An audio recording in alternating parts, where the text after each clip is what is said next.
In the autumn of 1869, a wagon driver pulled up before a stone orphanage in the foothills of the western frontier and refused to climb down from his bench.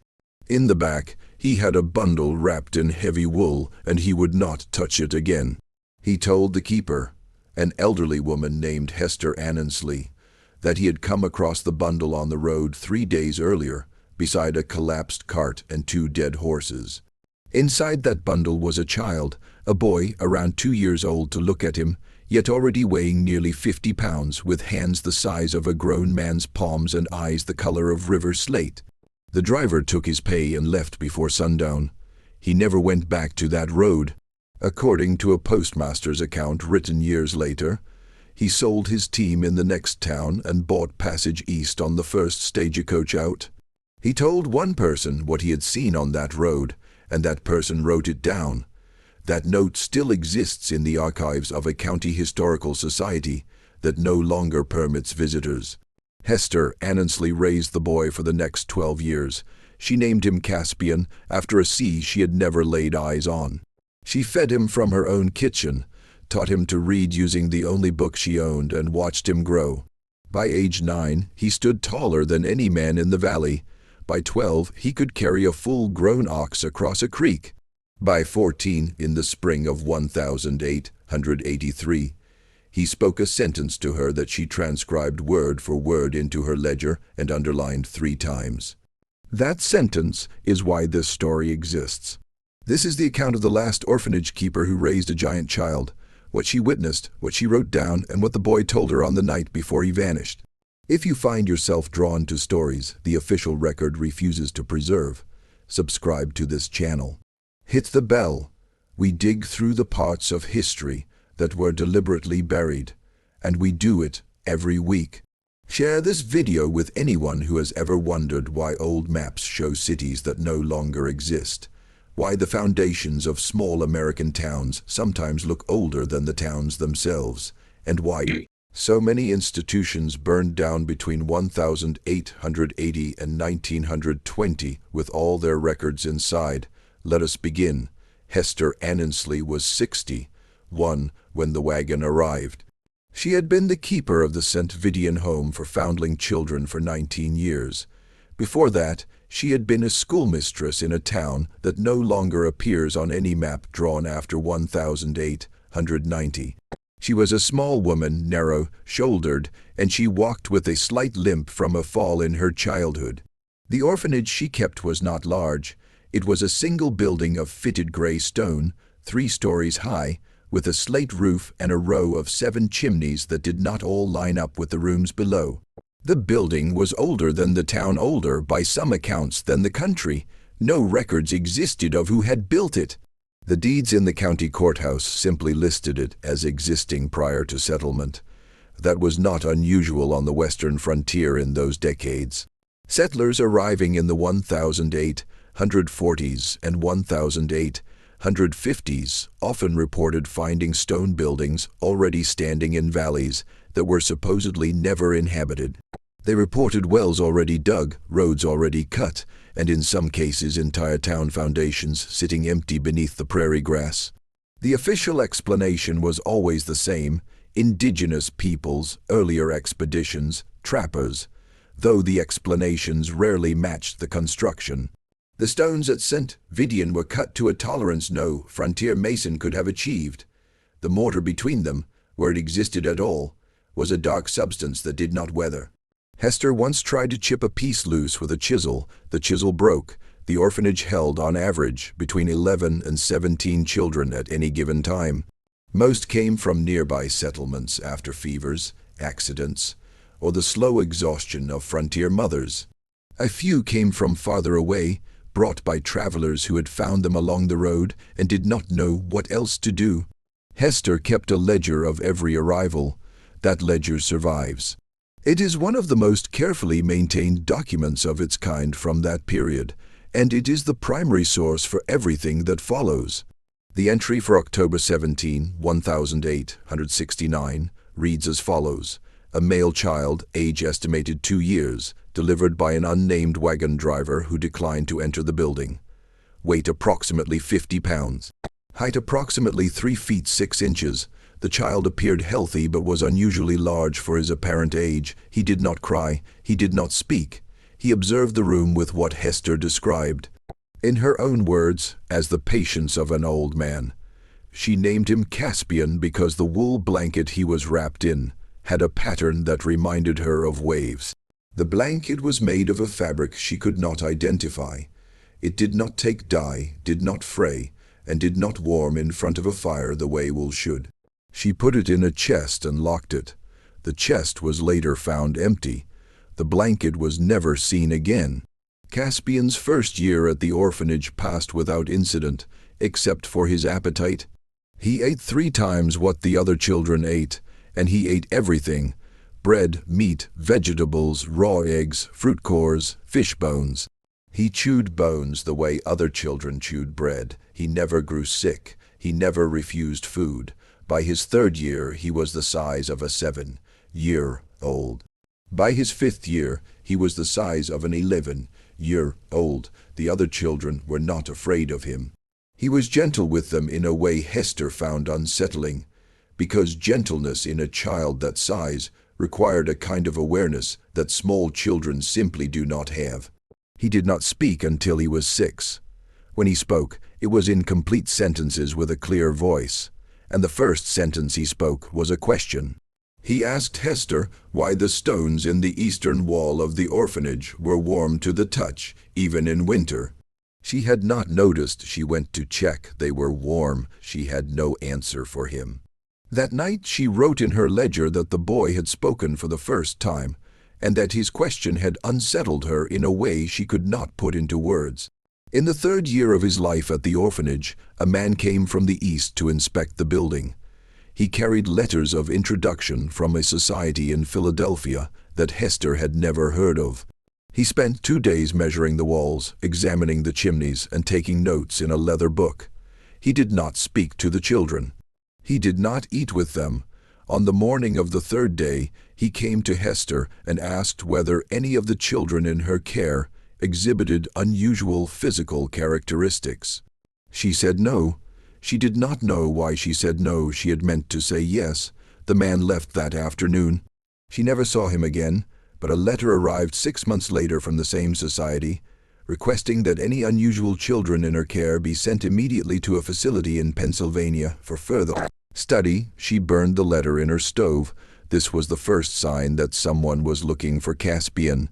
It was not the last. Caspian grew. By age 9 he was 6 feet tall. By 11, 7 feet. He worked in the orphanage garden, lifted stones the other children could not move, and learned to read from the single book Hester owned, a battered volume of natural philosophy that had belonged to her father. He read it through and asked for another. There were none. The traveling bookseller who came through the valley twice a year sold her 3 more. He read those. He asked for more. By the time he was 12, he had read every book Hester could find within 200 miles. He remembered every word of everyone. She tested him. She would name a page and a line, and he would recite what was written there. He never made a mistake. He asked questions that did not match his age or his location. He asked about cities he had never seen. He asked about machines that did not exist in the valley. He asked about a system of measurement Hester did not recognize, in which distances were calculated by the time it took light to travel from one point to another. She had no idea where he had heard of such a thing. She asked him. He said he did not remember where he had heard it. He simply knew it the way she knew the names of the months. In the spring of 1881, when Caspian was 13, the orphanage received a different kind of visitor. A woman traveling alone in a black dress and a hat with a heavy veil. She did not give her name.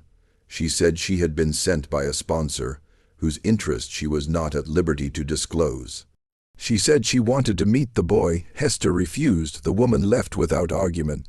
3 weeks later, a fire was set on the eastern side of the orphanage, in a stack of dry wood Hester had not placed there. The fire did not spread. The stones of the eastern wall did not burn. Caspian put it out himself with a single bucket of water, calmly, as if he had been expecting it. That summer, Hester began making preparations she did not fully understand. She moved her ledger from her desk drawer to a hollow space behind a stone in the cellar. She copied out certain pages by hand and hid the copies in 3 different places. She wrote letters to 2 distant cousins, sealed them, and instructed Caspian to deliver them only if she died suddenly.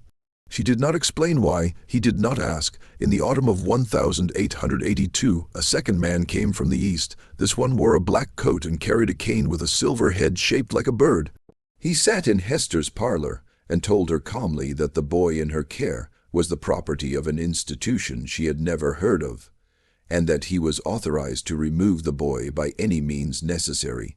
He showed her a document. The document had a seal she did not recognize. The seal was not American. It was not European as far as she could tell. It was a circle within a circle with a single line crossing both and a series of letters along the inner ring that were not from any alphabet she had seen. She told the man the boy was not on the property. The man asked where he was. She said he was visiting a family in the next valley. The man said he would wait. She said the boy would not return for 3 weeks. The man said he would wait 3 weeks. He took a room at the only inn in the nearest town and sat in it, and he sent a man up to the orphanage every morning to inquire about the boy's return. Hester sent the messenger away every morning with the same answer: "The boy is not yet returned." She had hidden Caspian in the cellar, behind the same stone that hid her ledger. There was a chamber there that she had discovered in her first year as keeper and had never told anyone about. The chamber was 12 feet square, lined with the same fitted stone as the rest of the building, and it had a vent in the ceiling that drew air up through one of the chimneys that did not align with any room. Caspian fit in the chamber, barely.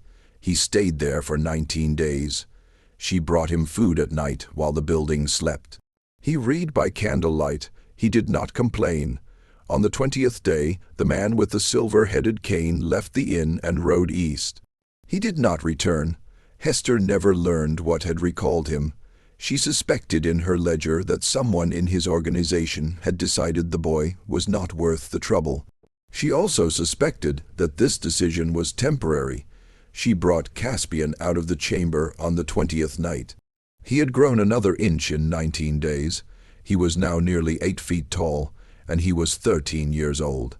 He sat at her kitchen table and ate 3 loaves of bread and a wheel of cheese. When he finished, he looked at her and asked a question she had been expecting in some form for years. He asked her what he was. She did not have an answer. She told him so. She said she had raised him as a child because that was what he appeared to be, and that she did not know what else he might be. He nodded. He said he had suspected as much. He said he had been gathering his own evidence for some time and had reached certain conclusions, but he wanted to ask her first in case she knew something he did not. She told him she did not. He nodded again. He thanked her for raising him. He went up to his room and slept for 14 hours. The winter of 1882-1883 was the quietest Hester and Annesley ever experienced at St. Vidian. The other children had been sent one by one to families in the valley who had agreed to take them. Hester had been quietly closing the orphanage for 2 years, ever since the fire. By December 1882, only Caspian remained. He worked in the garden when the snow was light. He repaired the eastern wall, which had cracked in 2 places during the autumn. The repairs he made did not match the original stone, but they held. They are still there. In March 1883, on a Tuesday evening after a supper of stew and bread, Caspian asked Hester to bring her ledger to the kitchen table. She brought it. He asked her to write down what he was about to say, exactly as he said it, and to keep the page in a safe place. She agreed. He spoke for about 4 minutes. The transcription she made fills just over 2 pages of the ledger. The relevant portion, the portion she underlined 3 times, is a single sentence near the end. Before that sentence, he told her certain things.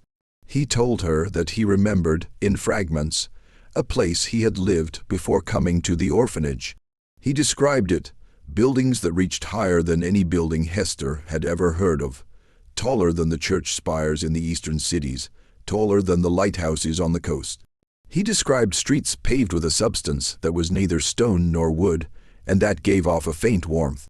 He described carriages that moved without horses and lights that burned without fire.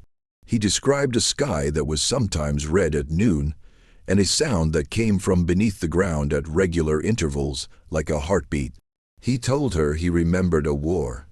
He did not remember who the war was between. He remembered that the buildings had fallen, or had been made to fall, and that the people who had built them had either died or been moved elsewhere. He remembered being placed in a vehicle with other children, and traveling for what felt like a very long time. He remembered being given to the wagon driver who had brought him to the orphanage. He remembered the wagon driver being afraid of him. He told her he was not the only one. He said there had been many children like him, taken from the place he remembered and distributed across the country and across other countries, given to people like Hester who were instructed to raise them as ordinary children. He said most of them did not remember. He did not know why he remembered.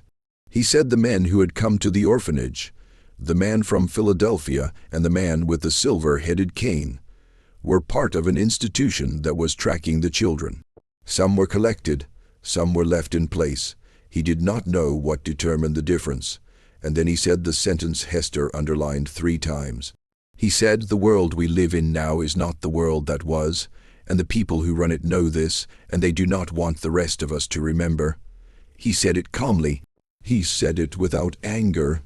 He said it in the voice of a 14-year-old boy who had spent his entire life in a stone orphanage in a frontier valley, and who, by every reasonable measure, should not have known anything about the world beyond that valley. Hester wrote it down, she underlined it, she closed the ledger, she did not speak for several minutes. Caspian told her he was leaving. He said he had to leave because the men would come back, and the next time they would not come alone. He said he did not want her to be hurt. He said he had a place he intended to go, but he would not tell her where, because if she did not know, she could not be made to tell. He thanked her again for raising him. He kissed her forehead. He went up to his room. In the morning he was gone. He had taken nothing but the clothes on his back and a single book from her shelf, the volume of natural philosophy that had belonged to her father, the first book he had ever read. The eastern door of the orphanage stood open. The snow on the ground outside showed a single set of footprints leading east into the trees, where they ended at a clearing in which the snow had been disturbed in a wide circle. As if something had landed there and taken off again, there were no further tracks. Hester Annesley closed the orphanage in May 1883. She lived another 14 years in a small house in the valley, and died in 1897 at age 89. The ledger was found in her possession, along with several other documents, by a niece who did not know what to do with them. The niece gave them to the County Historical Society. The Historical Society catalogued them and placed them in a locked cabinet, where they remained for 93 years. In 1990, a researcher requested access to the cabinet. The request was granted. The researcher photographed the ledger and the accompanying documents. The photographs were published in a small academic journal, with a circulation of fewer than 400 copies. The journal ceased publication 6 months later. The cabinet was then closed to further requests. The orphanage building still stands. It is no longer used for anything. The county lists it as a historic property, but it is not open to the public. The eastern wall, the one Caspian repaired, is the only part of the building that has not been damaged by weather or vandalism in the last 140 years. The stones in that wall are still warm to the touch in winter. Local children dare each other to put their hands on them. The children who do report the same thing every time. The warmth is not constant. It comes in waves, like a heartbeat. The story of Caspian Annesley would be easy to dismiss as the imagination of a lonely old keeper writing in her ledger by candlelight. It would be easy to dismiss except for one thing. There are other ledgers, there are other accounts. There are other orphanages scattered across the western frontier, across parts of Europe, and across regions of the Russian Empire that no longer exist as such, in which keepers wrote down strikingly similar stories: children delivered without explanation, children who grew at unnatural rates, children who spoke late and then spoke too well, children who described places they had never seen in detail, no child should have been able to invent. Children who were eventually collected by men in black coats, with documents bearing seals that did not belong to any known nation. The accounts do not match in every detail. They match in enough details that researchers who have looked at them, the few who know they exist, have begun to suggest that what Hester wrote in her ledger was not unique. It was a single day, to point in a pattern that stretches across continents and across most of the 19th century. A pattern of children being moved in secret from somewhere to somewhere else. A pattern of an institution, or several institutions, tracking those children as they grew. A pattern of a few of those children remembering in fragments a world that the rest of us are not supposed to remember. The question that follows is, what world? The children who remembered described different details, but certain details recurred. Tall buildings, smooth streets, lights without fire, a red sky, a sound beneath the ground. The descriptions are consistent across enough accounts that they cannot all be the same fabrication. They are also consistent with descriptions found in older sources, in travelers' journals from the early 19th century, in the writings of certain monks in the 18th century, and in fragments of texts that survive from earlier still, in which a civilization is described that does not match any civilization in the standard historical record. A civilization that was advanced, that was widespread, and that came to an end in a manner the surviving records do not explain. The name attached to that civilization in some of the older sources is Tartaria. The name appears on maps printed in Europe between roughly 1570 and 1780. Those maps show a vast region covering most of what is now Russia, Central Asia, and parts of Eastern Europe. The maps were drawn by cartographers who claimed in their accompanying notes to be representing a real political and cultural entity. By 1800, the name had begun to disappear from maps. By 1850, it was gone from most. By 1900, the official position of Western academia was that Tartaria had never been a real place, that it had been a vague European term for whatever lay east of the lands they knew, and that maps had been mistaken or symbolic. The official position has not changed. It has been defended repeatedly against researchers who have pointed out that the maps in question were drawn with the same precision as maps of European countries, that they listed cities, provinces, and rulers by name, and that the disappearance of the name from the historical record coincides with a period in which a number of unusual things happened across the world. Buildings appeared in places that supposedly had no builders. Foundations were uncovered beneath new cities that did not match the construction techniques of the people who were supposedly building those cities. Photographs taken in the late 19th and early 20th centuries show structures that have since been demolished, structures that do not match any official architectural history of regions in which they stood. And in the middle of all this, in stone orphanages on the western frontier, and in similar institutions across the world, children appeared. Children who were too large, children who knew too much, children who, when they spoke, described a world that did not exist on any map a normal child would have seen. Caspian Annesley was one of those children. He was not the first, and he was not the last. He was, however, one of the few whose keeper had the foresight to write down what he said, and one of the very few whose ledger survived the decades of fires that destroyed so many similar institutions between 1880 and 1920. St. Vidian did not burn. The man with the silver-headed cane did not return. The institution he worked for, whatever it was, appears to have decided that the orphanage was no longer a priority. Perhaps because the boy was gone, perhaps because the boy had told them somehow that he was no longer worth pursuing. The boy himself was never seen again. There are rumors. There are accounts of a tall man, unusually tall, traveling through the Western Territories in the late 1880s and 1890s, working as a laborer in towns that did not ask too many questions, reading books in the evenings, and moving on before he attracted attention. There are accounts of a tall man in a port city in Argentina in 1903, boarding a ship to a destination the manifest does not record. There are accounts of a tall man in a Siberian village in 1911, asking after the location of an old building the villagers had never heard of. None of these accounts can be verified. The ledger remains in the locked cabinet of the County Historical Society. The orphanage stands empty. The eastern wall continues to give off its rhythmic warmth. The children of the valley still dare each other to touch it. Most of them, when they touch it, feel nothing. A few in every generation report that the warmth comes in waves. Those few children, in some cases, grow up to ask questions that their parents do not know how to answer. Those few children, in some cases, leave the valley early and do not return. What Hester wrote in her ledger on a Tuesday evening in March 1883 was not a fairy tale.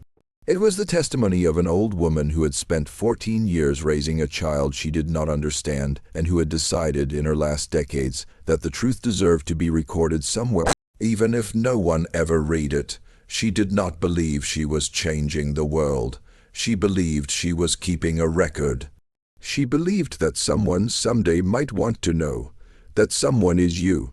You are the person watching this video, hearing the words of a 14-year-old boy who said, on the night before he disappeared, that the world we live in now is not the world that was, and that the people who run it know this, and that they do not want the rest of us to remember.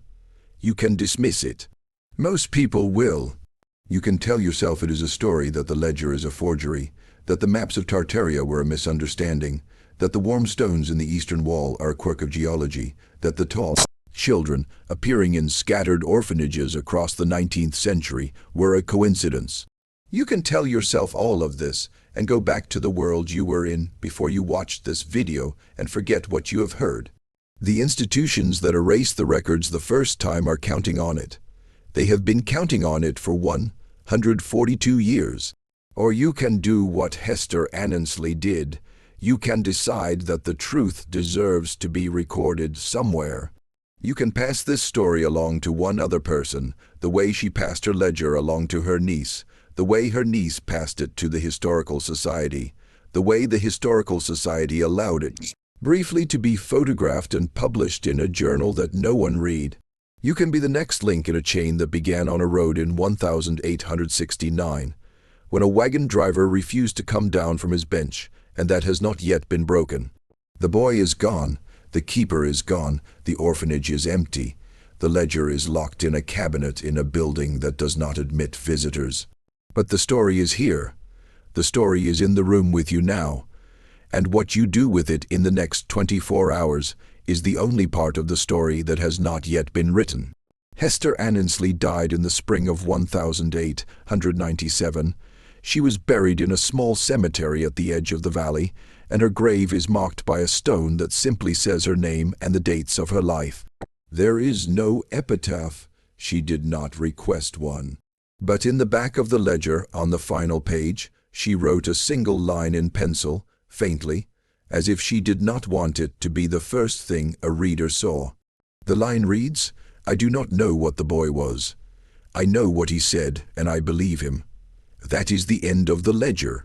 That is the end of the account. The boy is gone. The world he came from is gone, or hidden, or sleeping, depending on which fragment of the record you trust.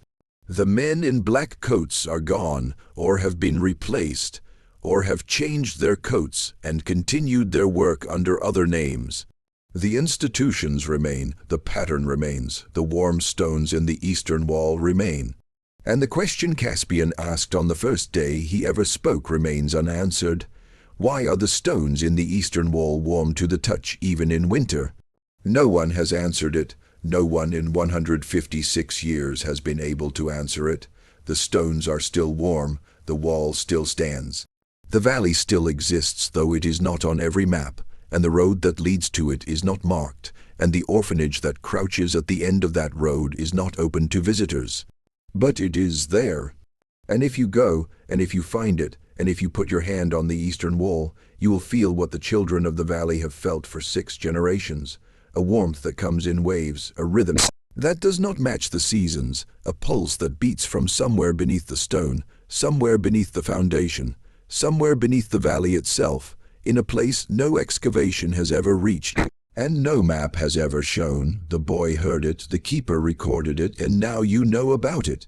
The boy is still out there, or his children are, or the place he came from is waking up somewhere on a frequency we cannot yet hear, but that the eastern wall has been broadcasting faithfully for 156 years. Listen for it.